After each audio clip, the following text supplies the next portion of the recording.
warahmatullahi wabarakatuh. Halo semuanya, perkenalkan namaku Kubo. Kubo akan berperan sebagai moderator di video ini. Dalam video ini, kelompok 6 akan menyajikan materi tentang pembiayaan pada PT Indofood. Tapi sebelum kita masuk ke inti video, Kubo pengen kenalin anggota kelompok 6 dulu nih. Siapa-siapa aja ya? Ini dia, ada Yunila Yusna, ada Olivia Okta Azani, dan terakhir ada Suci Amalia Pratiwi. Apa saja ya topik yang akan dibahas di video ini? Kubo kasih dia daftar isinya ya. Yang pertama, kita akan memberikan informasi umum tentang PT Indofood. Lalu, jenis produk yang dihasilkan. Lalu, kami ambil satu jenis produk lalu menjelaskan proses produksinya. Lalu, mengidentifikasi biayanya dan mengklasifikasikannya. Barulah menghitung harga pokok produksi dan laporan laba rugi perusahaan. Baiklah, mari kita masuk ke topik pertama yang akan dibahas oleh Olivia Okta Azani. Kepada Olivia Okta Azani, waktu dan tempat, Kubo persilakan. Assalamualaikum warahmatullahi wabarakatuh. Perkenalkan, nama saya Olivia Okta Azani, nomor BP 20110220009. Di sini saya akan menjelaskan materi tentang informasi umum perusahaan Indofood, jenis-jenis produk yang dihasilkan dan proses produksinya. Nah, yuk mari mengetahui informasi umum perusahaan Indofood.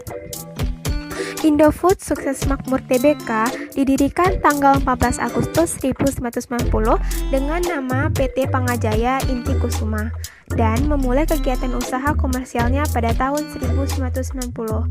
Kantor pusat Indofood berlokasi di Sudirman Plaza Indofood Tower, lantai 21, Jenderal Sudirman, Jakarta, Indonesia.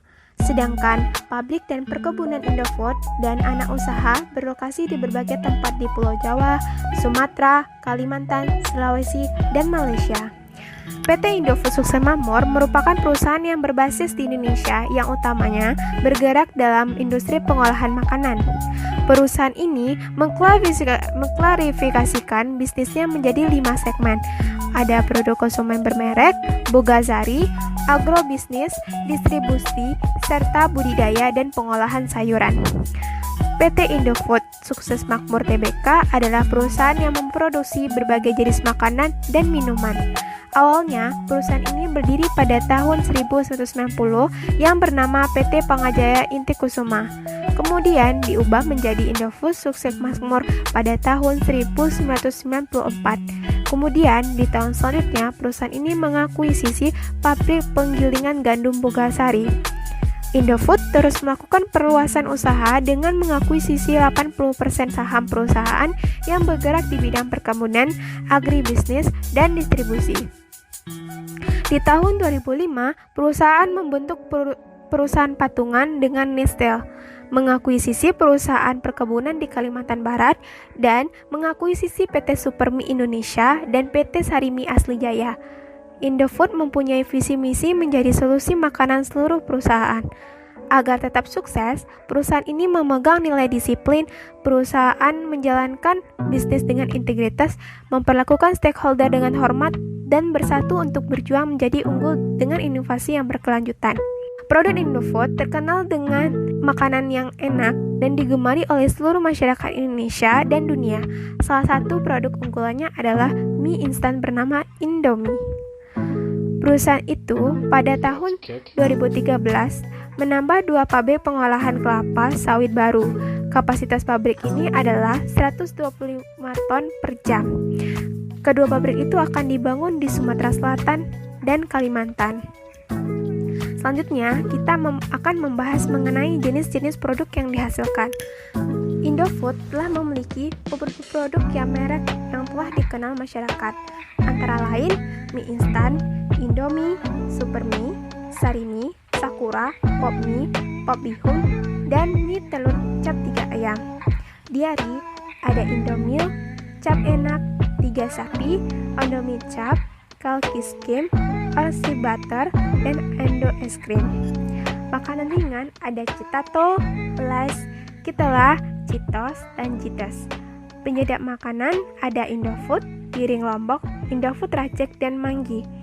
Nutrisi dan makanan khusus ada Promina, Sun, GoFit, dan Profit. dan ada juga minuman yaitu Ichi Ocha, Tequila, Cavella, Club 7up, Tropicana, Twister, Fruit Tamin, dan Indofood Fresh. Tepung terigu pasta ada cakra kembar, segitiga biru, kunci biru, lencana merah, Cesa, La Fonte, dan yang terakhir minyak goreng dan mentega yaitu Bimoli dan Palmia. Nah, yang terakhir mengenai proses produksi. Di sini saya mengambil proses produksi mie instan. Di dalam proses produksi mie instan terdiri dari 8 tahap. Yang pertama ada mixing atau pencampuran, yang kedua ada pressing atau pengepresan, yang ketiga ada slitting atau pembentukan untayan, keempat ada streaming atau pengukusan, kelima ada cutting dan folder atau pemotongan dan pencetakan, yang keenam ada frying atau penggorengan, yang ketujuh ada cooling atau pendinginan, dan yang terakhir adalah packing atau pengemasan. Nah, yang pertama aku menjelaskan mixing atau pencampuran. Proses mixing adalah proses pencampuran dan pengadukan material-material yang terdiri dari material tepung dan air alkali atau campuran antara air dan beberapa ingredient yang ditentukan sehingga diperoleh adonan yang merata atau homogen. Proses pencampuran ini berlangsung kurang lebih selama 15 menit dengan suhu 35 derajat Celcius. Selanjutnya yaitu pressing atau pengepresan. Selain adonan menjadi homogen, campuran tersebut masuk ke dalam mesin pengepres adonan. Di dalam mesin pengepres, adonan melalui beberapa roll press. Tebal lembaran yang dihasilkan bergantung dengan jenis mesin yang digunakan. Rataan tebal lembaran yang dihasilkan adalah 1,12 sampai dengan 1,18 mm. Selanjutnya, streaming atau pengukusan. Proses selanjutnya yaitu proses pengukusan untayan mie yang keluar dari sliter secara kontinu dengan menggunakan steam box atau mesin yang memiliki tekanan uap yang cukup tinggi dengan suhu tertentu. Proses pengukusan akan berlangsung selama 2 menit dengan suhu pemanasan lebih dari 65 derajat Celcius. Tujuannya memasak mie mentah menjamin dengan sifat fisik padat. Dalam proses streaming ini akan terjadi proses gelatinisasi pati dan koagulasi gluten yang menyebabkan gelombang mie bersifat tetap dan memiliki tekstur lembut, lunak, elastis, dan terlindung dari penyerapan minyak yang terlalu banyak pada proses penggorengan atau frying. Selanjutnya ada cutting and folder atau pemotongan dan pencetakan. Pemotongan dan pencetakan adalah suatu proses memotong lajur mie pada ukuran tertentu dan melipat menjadi 2 bagian sama panjang. Kemudian mendistribusikannya ke mangkok penggorengan. Mie dipotong dengan menggunakan alat berupa pisau yang berputar. Selanjutnya ada frying atau penggorengan, yaitu suatu proses merapikan mie di dalam mangkok penggorengan, kemudian merendamnya di dalam media penghantar panas. Dalam hal ini, minyak olesan atau minyak goreng pada suhu tertentu dalam waktu tertentu. Tujuannya adalah untuk mengurangi kadar air dalam mie dan pemantapan pati tergelatinisasi. Kadar air setelah penggorengan adalah 4% sehingga mie menjadi matang, kaku, dan awet. Dan yang terakhir adalah cooling atau pendinginan. Ruang pendinginan mie adalah ruang atau lorong yang terdiri dari sejumlah kipas untuk menghembuskan udara segar ke mie yang dilewatkan dalam ruangan tersebut. Tujuannya adalah untuk mendinginkan mie panas yang keluar dari proses penggorengan hingga diperoleh suhu lebih dari 30 derajat Celcius sebelum dikemas dengan etiket. Dengan diperolehnya suhu mie yang rendah sebelum dikemas, maka mie akan lebih awet untuk disimpan dalam etiket selama beberapa waktu dan menghindari penguapan air yang kemudian menempel pada permukaan bagian dalam etiket yang dapat menyebabkan timbulnya jamur. Lamanya proses pendinginan adalah kurang lebih 22 menit. Sekian dari presentasi saya. Wabillahi taufiq wal hidayah. Assalamualaikum warahmatullahi wabarakatuh. Terima kasih kita ucapkan pada Olivia Oktazani. Berdasarkan pemaparan tadi, kita udah tahu nih informasi yang mungkin ke Indofood, produk-produknya, serta proses produksi salah satu produk. Sekarang kita udah tahu dong kalau Indomie itu diproduksi di perusahaan yang sama dengan susu Indomilk. Oke, selanjutnya kita masuk ke topik baru yang akan dibahas oleh Suci Amalia Pratiwi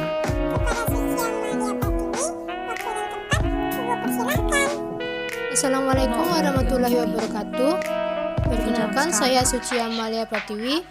Saya akan membahas tentang identifikasi dan klasifikasi biaya yang dikeluarkan oleh perusahaan. Di dalam perusahaan ada beberapa beban aktual seperti iklan dan promosi sebesar 1.792.382. Lalu ada beban penjualan sebesar 609.544. Lalu ada beban bunga sebesar 236.437. Lalu ada utilitas sebesar 75.345. Lalu ada biaya angkut sebesar 36.119 dan biaya lainnya sebesar 613.576 yang dinyatakan dalam jutaan rupiah per 30 September 2020. Lalu terdapat beban pokok penjualan sebesar 39.946.220 dengan rincian bahan baku yang digunakan sebesar 27.454.701. Lalu ada beban produksi yaitu 11.513.061. Lalu semuanya ditambahkan menjadi 38.967.762. Lalu ada persediaan barang dalam proses. Awal periodenya yaitu 178.874 dikurangi dengan akhir periode sebesar 167.632. Dijumlahkan dengan beban produksi tadi menjadi 38.979.004. Lalu ada persediaan barang jadi awal periodenya 4.301.666.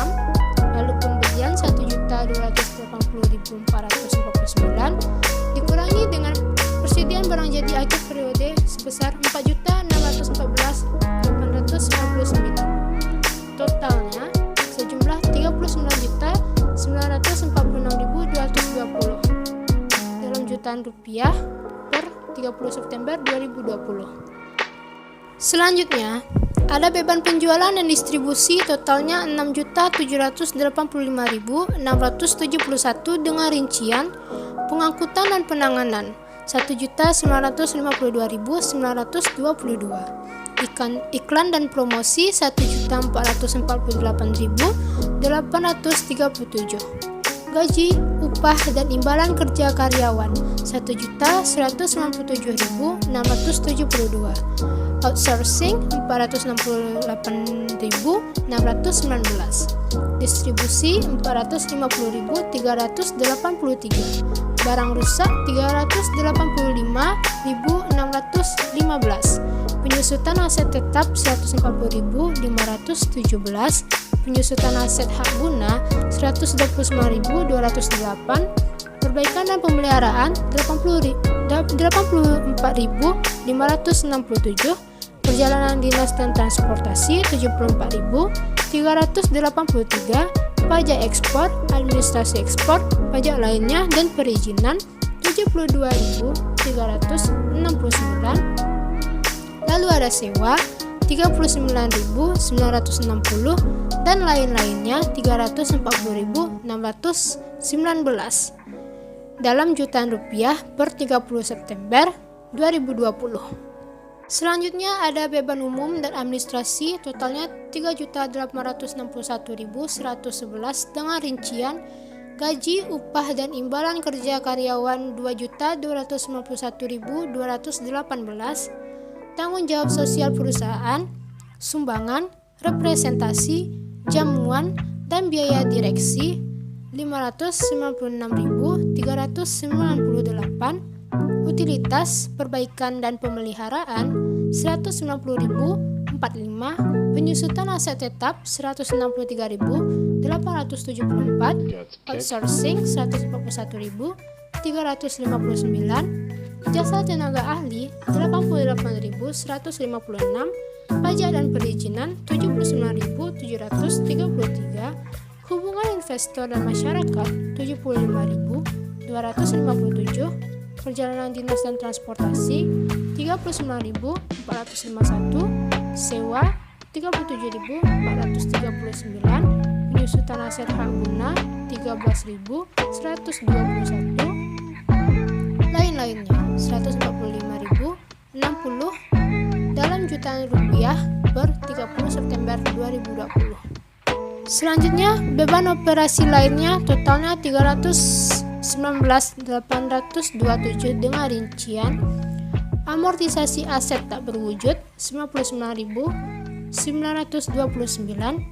penyisihan atas piutang plasma 53.823 dan lainnya sebesar 166.075 dalam jutaan rupiah per 30 September 2020. Lalu ada capital expenditure dari PT Indofood berjumlah 36.658.406 dengan rincian akuisisi entitas anak dari kepentingan non pengendali sebesar 70.905, penambahan aset biologis 124.962, penambahan aset tetap, tanaman perkebunan, dan pembayaran uang muka aset tetap sebesar 2.898.51, uang muka penyertaan di entitas asosiasi dan ventura bersama 23.500, penyertaan di entitas asosiasi dan ventura bersama 100.000, menerima investasi jangka pendek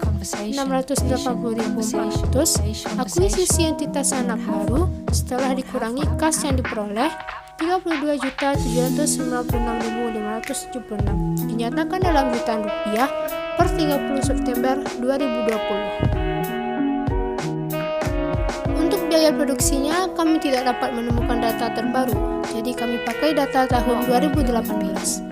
Biaya bahan langsung totalnya 12.072.528 dengan rincian tepung terigu 4.079.262.257 unit dengan total harga 9.277.737. Tepung tapioka 453.222.822 unit dengan total harga 1.087.734. Lalu ada minyak goreng 4.286.141.967 unit dengan total harga 1.639.449. Lalu ada bumbu-bumbu 18.779.488 dengan total harga 67.606 dalam jutaan rupiah. Biaya tenaga kerja langsung totalnya 490.117 dengan jumlah pekerja 600 pekerja dengan waktu produksi 21 jam per hari. Lalu ada biaya overhead pabrik, yaitu biaya penyusutan sebesar 162.866, biaya asuransi sebesar 85.675, lalu ada bahan baku tidak langsung 8.328.967, dan tenaga kerja tidak langsung 1.283.256. Totalnya 9.860.764 dinyatakan dalam jutaan rupiah. Sekian dari saya kembalikan ke moderator. Wassalamualaikum warahmatullahi wabarakatuh. Terima kasih kita ucapkan pada Suci Amalia Pratiwi. Wah, ada banyak jenis biaya yang terdapat pada perusahaan tersebut. Melihat informasi seperti itu, jadi berasa stakeholder PT Indofood nih. Oke, kita masuk ke para yang terakhir yang akan dibahas oleh Yunila Yusna. Kepada Yunila Yusna, wakilan tempat, Kubo persilakan. Assalamualaikum warahmatullahi wabarakatuh. Baiklah, saya Yunila Yusna akan melanjutkan menjelaskan tentang perhitungan harga pokok produksi dari PT Indofood Sukses Makmur Tbk.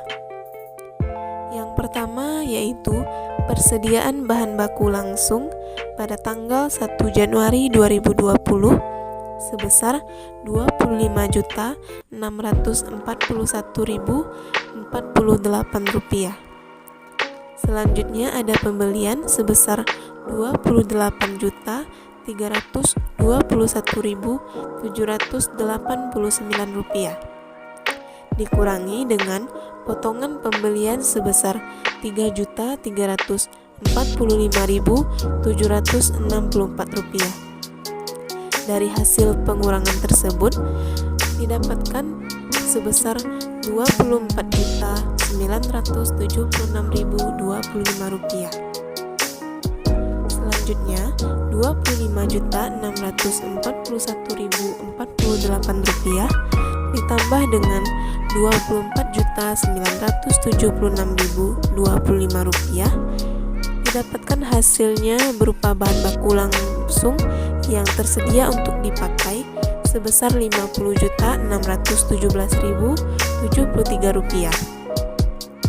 Selanjutnya dikurangi dengan persediaan bahan baku langsung pada tanggal 31 Desember 2020 sebesar Rp22.123.321. Didapatkan bahan baku yang dipakai sebesar Rp24.493.752 ditambah dengan biaya tenaga kerja langsung sebesar Rp12.422.571. Lalu ditambahkan juga dengan biaya overhead pabrik.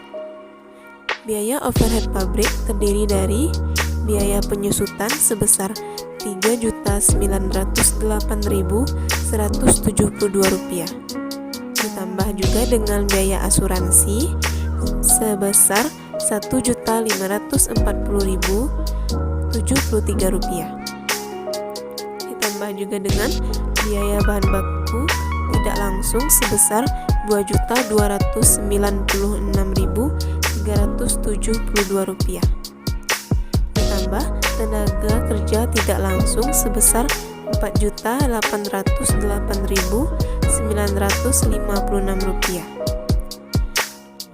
dan ditambah juga dengan biaya pabrik lainnya sebesar Rp3.250.522. Jadi total dari biaya overhead pabrik adalah Rp15.804.095. Selanjutnya, biaya produksi bahan baku yang dipakai, biaya tenaga kerja langsung, dan biaya overhead pabrik didapatkan total dari biaya produksi periode ini adalah Rp96.720.418. Selanjutnya ditambahkan dengan barang dalam proses pada tanggal 1 Januari 2020 sebesar Rp1.340.472. Dapatkan total biaya yang diperhitungkan sebesar Rp50.860.890.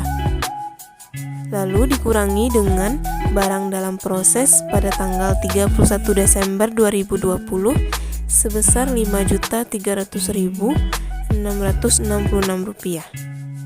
Jadi didapatkanlah harga pokok produksi sebesar Rp52.260.225.